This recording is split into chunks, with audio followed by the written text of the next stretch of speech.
5 things you probably didn't know about the ancient Egyptians. Ancient Egypt lasted over 3,000 years, so there's a lot more to it than pyramids and pharaohs. Here are 5 things you probably didn't know. 1. Not every Egyptian was mummified. We often imagine every Egyptian wrapped up like a movie mummy, but mummification was expensive. It was reserved for the elite, people who could afford that journey to the afterlife. Most ordinary Egyptians were simply buried in the desert sand. Ironically, that natural heat and dryness often preserved their bodies better than cheaper artificial methods. 2.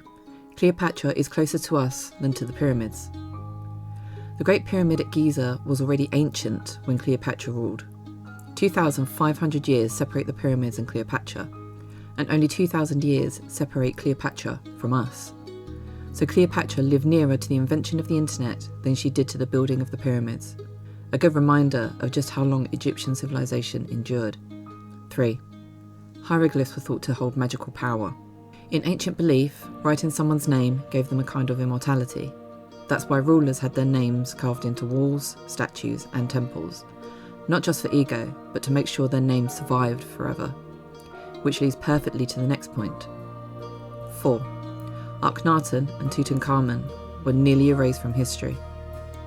Akhenaten attempted a controversial religious revolution, changing Egypt's traditional beliefs, and later rulers wanted the world to forget that ever happened. His son, Tutankhamun, famous today thanks to the treasure found in his tomb, didn't rule long enough to make a big enough impact, so his name was removed too, alongside his father's. For centuries, it was as if they never existed. 5. The Book of the Dead is real. Sort of. If you've seen The Mummy, you might picture a single magic book. In reality, the Book of the Dead was a collection of individual spells written on papyrus scrolls and placed in tombs.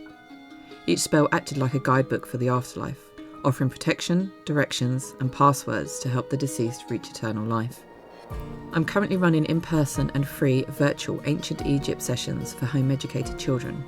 If you think your child would love exploring history this way, feel free to get in touch for more details.